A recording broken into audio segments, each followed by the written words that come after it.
contagi in Veneto, Zaia, siamo alla quinta ondata, preoccupazione per i fragili, accertati casi di tripla reinfezione, l'epidemiologo, le mascherine andrebbero utilizzate almeno fino all'autunno.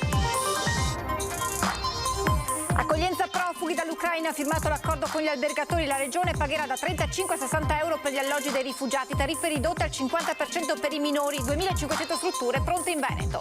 Bodybuilder di 22 anni, trovato senza vita dal padre in auto, stroncato da un malore fulminante, aveva parcheggiato di fronte a casa, la tragedia a Selva di Volpago del Montello, comunità sconvolta. I vigili del fuoco intervengono per un incendio a Breda di Piave nel Trevigiano, ma durante l'evacuazione del palazzo scoprono il corpo di un 71enne morto da almeno 3 giorni.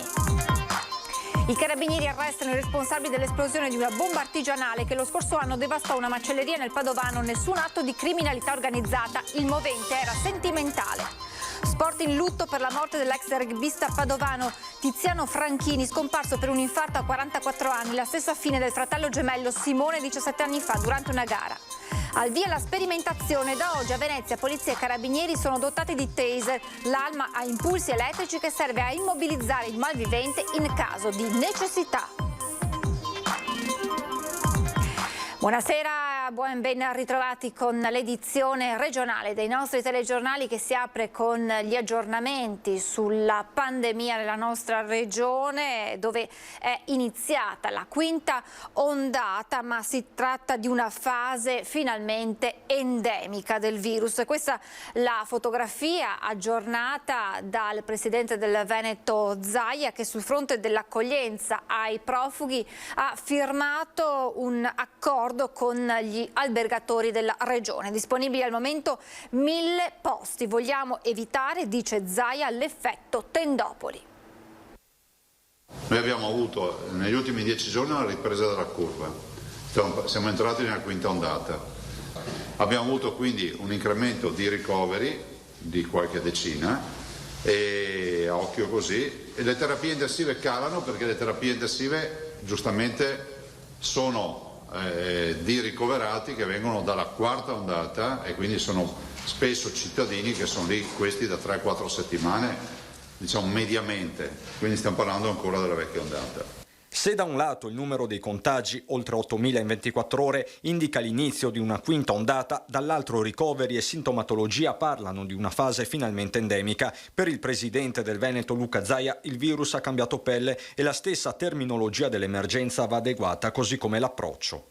Resta il fatto che in questa fase endemica dovremmo sempre più abituarci a convivere con il virus. La vera sfida, e se lo vedete anche dai dati delle mortalità, dalle date dei ricoveri con patologie diciamo importanti, è rappresentata dal fatto dei molto anziani con comorbidità e dei fragili. Massima attenzione dovrà essere posta agli effetti del long Covid, mentre in termini di screening per Zaia si va verso una direzione ben precisa. Vedrete che sarà inevitabile che il futuro, penso abbastanza prossimo, sia quello che noi i test li faremo solo al sintomatico. Tamponi che continuano a essere somministrati per esempio a tutti i nuovi arrivi dall'Ucraina, che in queste ore in Veneto hanno superato i 14.000, quasi 1.000 in più in poco meno di 24 ore. Di questi metà si è fermata sul territorio regionale, quasi 4 su 10 sono minori. Un'accoglienza che resta al momento diffusa, con la regione che oltre a preparare gli hub ha firmato un accordo con l'associazione albergatori, questo in via cautelativa, 35 euro al giorno in modalità pernottamento e colazione, 60 in pensione completa con lo sconto del 50% per i minori di 10 anni. Lo scopo, fornire una gestione sostenibile del fenomeno.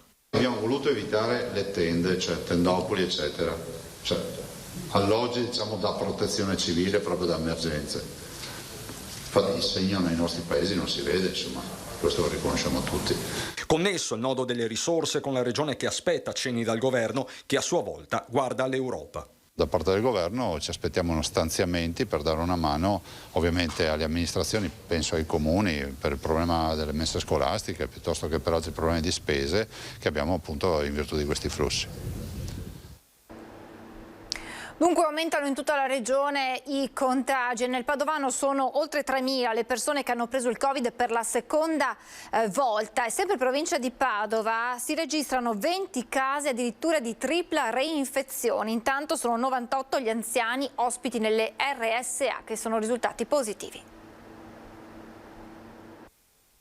La variante Omicron 2 sta diventando predominante nel Padovano, dove da almeno 2 settimane i contagi sono in aumento, 8.000 solo quelli nell'ultima settimana. Tuttavia sul fronte dei ricoveri questo non incide, segnale che le vaccinazioni stanno facendo effetto e che il virus sta mutando, perdendo sempre più efficacia anche se non la sua contagiosità. Dopo una fase di decrescita sono 2 settimane che effettivamente i casi aumentano e siamo arrivati, ormai abbiamo oltrepassato 1/3 del picco che avevamo avuto a metà del mese di gennaio, quando avevamo avuto più di 20.000 positività.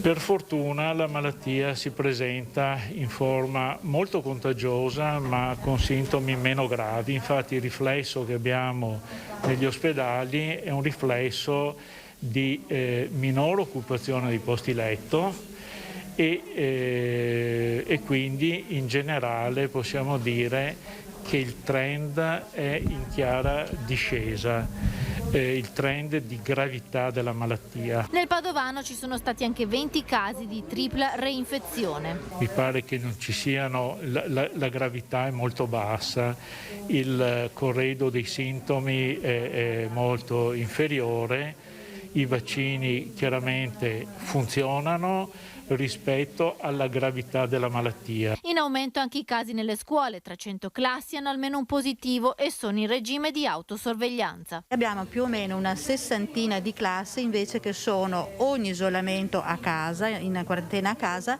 oppure che sono in DAD e sono sostanzialmente le scuole dei più piccolini della scuola materna.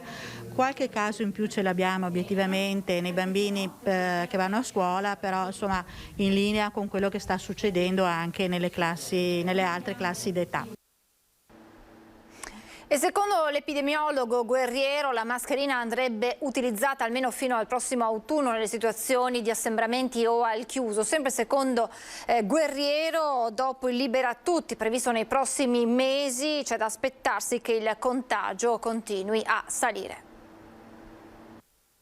La situazione torna in allerta, direi nulla di nuovo sul fronte, nel senso che i paesi del nord Europa che prima di noi hanno allentato le misure di contenimento del contagio sono decisamente più avanti di noi relativamente all'aumento del contagio.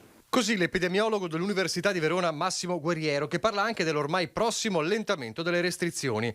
Abbiamo visto, sottolinea, che nei paesi come Francia, Gran Bretagna e Germania, quando sono state diminuite le misure e non hanno mantenuto l'obbligo delle mascherine al chiuso nemmeno nelle scuole, il risultato è stato evidente. La mascherina è l'elemento che ha decretato il contenimento del virus, della diffusione del virus. Siccome un nuovo lockdown non serve, non possiamo permettercelo in ogni caso, l'uso della mascherina ci aiuterebbe largamente. Se poi lo abbiniamo alla situazione dei vaccini, l'uso della mascherina avrebbe un effetto moltiplicatore. Per cui ancora meglio sarebbe la situazione se noi ci abituassimo fino al prossimo autunno, per vedere cosa succede, ad usare la mascherina ogni volta che ci troviamo in queste situazioni più pericolose. In questi giorni si assiste a una recrudescenza del contagio, non della malattia, continua Guerriero, e tutto fa presupporre che non ci sarà un'inversione di marcia.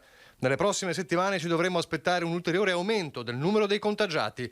La campagna vaccinale intanto è in stallo e a chi gli chiede come mai il virus stia galoppando soprattutto fra i giovani, la risposta è semplice. In grigio è riportata per fascia di età la popolazione che non è ancora vaccinata. La parte grigia più consistente riguarda appunto tutti i bambini che sono alle scuole elementari, quindi diciamo tra i 5 e i 10 anni. Se poi contiamo anche che il vaccino non è disponibile per i bambini da 0 a 4 anni, va da sé che adesso il virus galoppa principalmente in quelle fasce di età. Con la cronaca andiamo nel Trevigiano con la tragedia che si è consumata a Selva del Montello. Culturista muore a soli 22 anni. La disperazione di mamma Nora e papà Corrado. Lo ha trovato il padre, l'auto era ancora accesa, Samuel era senza vita, al posto di guida, in mano il cellulare. Aveva scritto un messaggio che non è riuscito ad inviare. Il racconto di quegli istanti drammatici è di papà Corrado. Quando alle prime luci dell'alba si è alzato per portare il cane fuori, ha visto che il figlio non era rientrato dalla palestra, non aveva mangiato, non era andato a letto. Così è uscito a controllare e poco distante ha visto l'auto parcheggiata davanti al cancello di un terreno vicino casa. Samuel doveva scendere per aprirlo, ma non ha fatto in tempo. La voce di Corrado si incrina, non si spiega cosa possa essere accaduto, aspetta l'esito delle indagini per capire perché il figlio è morto a soli 22 anni. Impossibile accettare una morte tanto assurda. Un fulmine a ciel sereno, stava bene, nessun problema fisico, questo almeno è quello che sappiamo noi, continua. Un malore fulminante, forse un infarto. Samuel lavorava come addetto alla sicurezza nella discoteca Anima di Spresiano, una grande passione per il bodybuilding. Stava facendo un percorso per diventare personal trainer, un ragazzo con tanti sogni, come tutti i giovani della sua età. Ieri sera era andato in palestra in Viale della Repubblica a Treviso e c'è rimasto fino a poco dopo le 23. Poi ha ripreso l'auto per tornare a casa ed è proprio lì che si è accasciato. Sono arrivati sul posto i medici sanitari del suo M118, ma per Samuel non c'era più nulla da fare. Probabilmente la procura disporrà l'esame autoptico per far luce su questa morte che ha sconvolto l'intera comunità.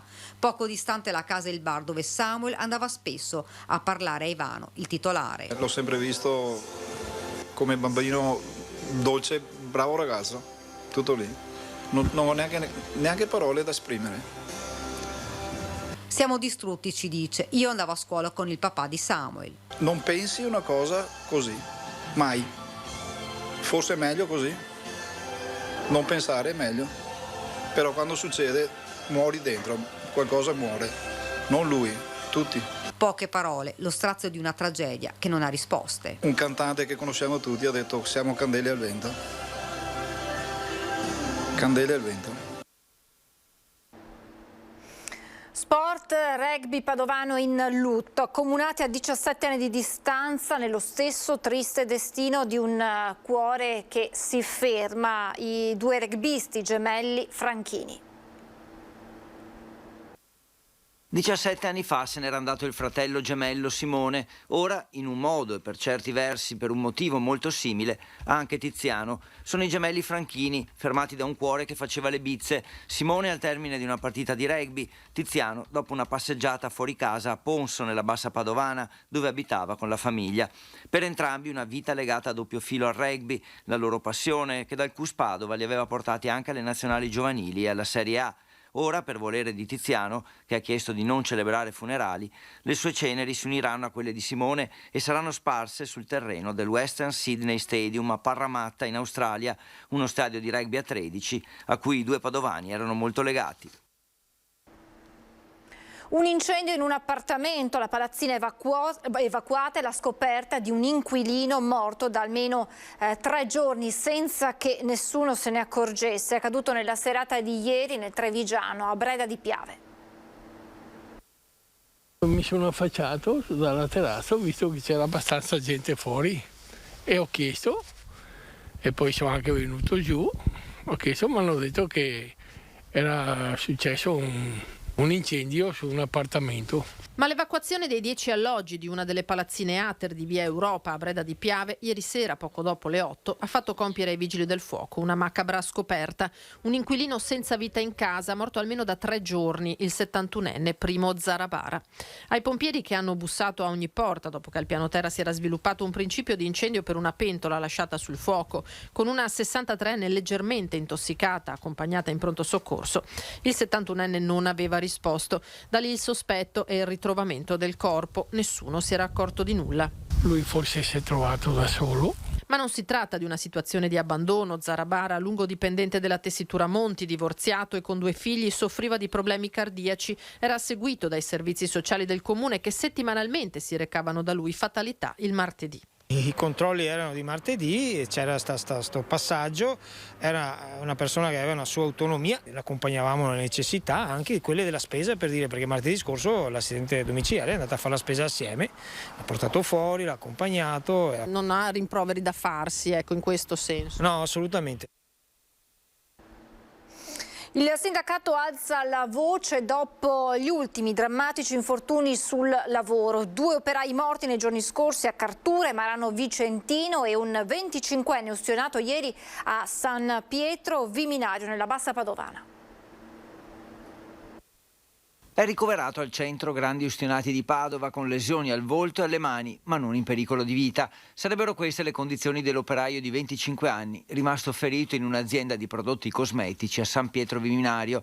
Un infortunio che segue quelli, purtroppo mortali, di Marano Vicentino, dove un 58enne è stato colpito al torace da una rondella di ferro, e di Cartura, dove la scorsa settimana un 25enne è rimasto folgorato mentre eseguiva dei lavori di potatura. E il sindacato, ancora una volta, alza la voce e chiede in generale un maggiore rispetto delle regole e più controlli. Il numero di incidenti tende a non diminuire ed anzi a crescere. È impressionante sia come numero di infortuni sia come numero di decessi, lo abbiamo visto, la media di 3 morti al giorno praticamente non diminuisce. Per fortuna l'incidente di ieri non ha avuto esiti drammatici e speriamo che Amos, il lavoratore colpito, insomma, possa davvero guarire presto e bene dall'ultimo incidente. La prevenzione rimane la strada più efficace, ma richiede sforzi e investimenti da parte delle aziende e formazione dei lavoratori. Ci sono le norme, ci sono gli strumenti, bisogna però impegnarsi, bisogna avere sicuramente più ispettori. Un controllo da parte degli SPISAL avviene una volta ogni 20 anni. Questo ovviamente non può essere, non può funzionare. Tra gli ispettori ci sono assunzioni, ma i pensionamenti non vengono sostituiti. Il numero totale perciò è dimezzato rispetto a pochi anni fa. Sarebbe comunque fondamentale formare e informare i lavoratori sulle procedure di sicurezza, e poi colpisce la giovane età delle vittime e dei feriti. Si lega al fattore della precarietà. Ci sono molte assunzioni che sono a tempo determinato, il 90%, molto spesso persone che non hanno forse il tempo, e andrebbe verificato, neanche di essere formate. Ci sono volute ore di lavoro, diversi passaggi dell'elicottero per avere ragione del rogo divampato a Stoccareddo sull'altopiano dei 7 comuni. Da una parte la montagna mangiata dal fuoco, dall'altra a pochi metri di distanza le case dove le persone vivono e hanno visto avvicinarsi questo incendio che ha colpito la frazione di Stoccareddo di Gaglio. Ci è mancato davvero tanto così. Oltre 50 ettari di bosco e prato sono andati distrutti nell'incendio che ha colpito le montagne a ridosso di Stoccareddo di Gaglio, a 2 passi dalla contrada Zaibena. La siccità di queste ultime settimane ha reso prati e boschi facile preda delle fiamme, e il vento che soffia sull'altopiano ha fatto il resto. Ne è nato un rogo contro il quale hanno combattuto metro dopo metro i vigili del fuoco, la protezione civile, il servizio antincendio boschivo della regione, con l'apporto fondamentale dell'elicottero. Ed ecco l'elicottero con le squadre dell'antincendio boschivo che scende a caricare la sua cesta di acqua e liquido per poter spegnere quello che resta delle fiamme. Bisogna bonificare, bisogna spegnere ogni singolo focolaio per evitare di ritrovarsi ancora nelle situazioni che abbiamo visto nelle scorse ore. Ha fatto tantissimi passaggi questo elicottero, è un via vai continuo da qui, dal campo base chiamiamolo, fino alla zona dove le squadre stanno operando. Ha caricato l'acqua, ha caricato il liquido per le ultime fasi della bonifica e adesso vola fino all'area colpita dall'incendio. Sono servite ore di lavoro e decine di uomini sul campo per domare le fiamme e rimettere in sicurezza l'area. Ora è il momento di capire quale sia l'origine dell'incendio, sul quale si staglia in modo drammatico l'ombra del dolo. Ci fermiamo per la pubblicità, tra poco.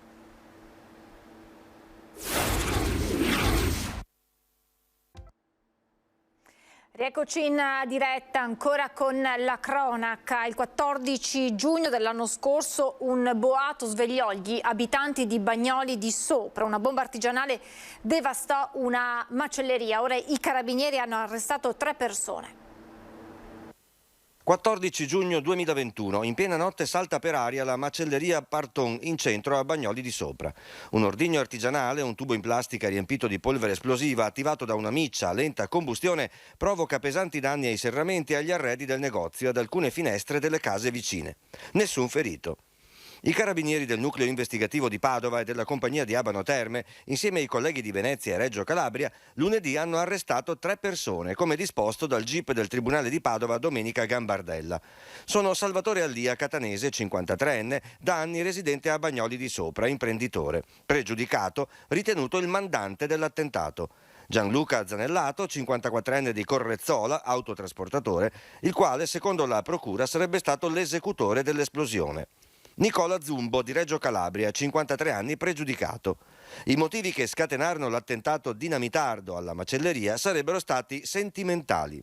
È chiaro che le indagini ancora non sono concluse, si svilupperanno su altri aspetti, si concentreranno su altri aspetti. Noi siamo interessati a capire la provenienza di queste armi che abbiamo rinvenuto a dicembre e l'eventuale utilizzo in altri fatti delittuosi. Ai 3 si è arrivati grazie alla paziente visione delle immagini delle telecamere di sorveglianza da parte degli uomini dell'arma. Dalle indagini è anche emerso che negli scorsi mesi per le mani dei 3 arrestati sarebbe passata una gran quantità di armi: un fucile a pompa, una pistola semiautomatica, un revolver, una pistola mitragliatrice e una granata a mano. Gli inquirenti le hanno trovate in un'abitazione di Anguillara Veneta, i cui residenti, padre e figlia, sono finiti in carcere. Si ritiene fossero lì depositate per conto dell'Allia. Il ruolo del terzo arrestato, Nicola Zumbo, era di tramite tra il terzetto e i custodi delle armi.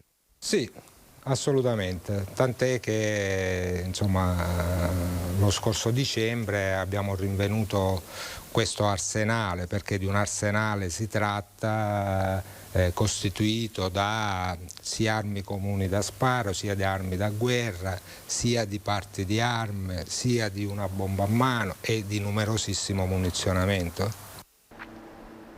Da oggi a Venezia polizia e carabinieri sono dotati del taser, l'arma a impulsi elettrici che serve a immobilizzare il malvivente in caso di necessità.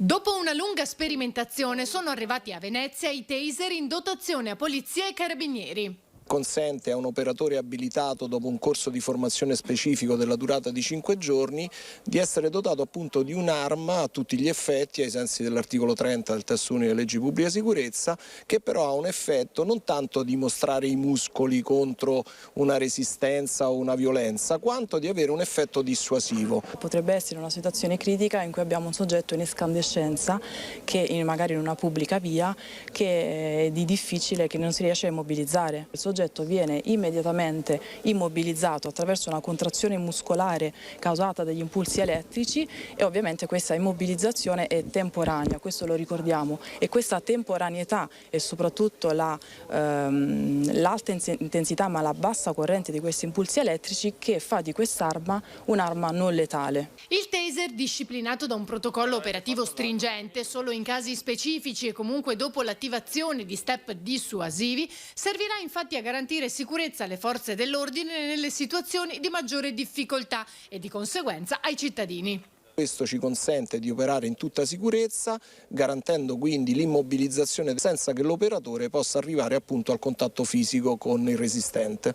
Attualmente abbiamo praticamente un numero molto importante di operatori formati sia della Polizia di Stato che dall'Arma dei Carabinieri. La cosa da comunicare praticamente alla città è che tutte le volanti che controllano il territorio, che su ogni quadrante sono almeno 3 della Polizia di Stato e una dell'Arma dei Carabinieri, sono dotate di pistola taser, quindi tutti i quadranti 24 ore su 24, 365 giorni all'anno, sia in acqua che a terra saranno coperti da operatori abilitati all'utilizzo del taser. Di cui Venezia è capofila. Comunque progressivamente verrà distribuito anche ad altri comandi della provincia di Venezia, ovviamente quando gli iter formativi e addestrativi del personale si concluderanno. Era la nostra ultima notizia, vi lascio le previsioni meteo, grazie per essere stati con noi, buona serata.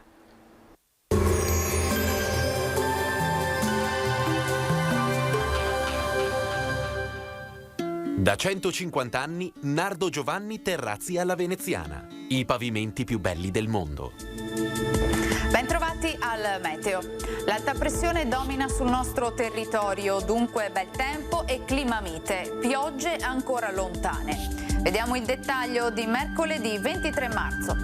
Sul Veneto, come detto, non sono previste precipitazioni, rendendo ancora più critica la situazione di siccità che si protrae ormai da settimane. Ampio soleggiamento ovunque, cielo limpido o al massimo velato, venti deboli da direzioni variabili. Temperature gradevoli, minime tra lo 0 e i 7 gradi, massime comprese invece tra i 16 e i 19 gradi all'incirca. Spostiamoci ora sul Friuli Venezia Giulia, anche in questo caso tanto sole, sarà asciutto e stabile, il cielo si presenterà sereno e sgombro da nubi. Temperature minime tra 2 e 5 gradi, massime sui 18-20 gradi. Infine diamo uno sguardo alla situazione del Trentino Alto Adige, dove sarà molto soleggiato, con cielo terso e limpido, qualche velatura ma del tutto innocua. Temperature minime intorno ai 3 gradi, massime sui 20 gradi all'incirca. Dal meteo di Antena 3 per ora è tutto, grazie per l'attenzione e arrivederci al prossimo aggiornamento.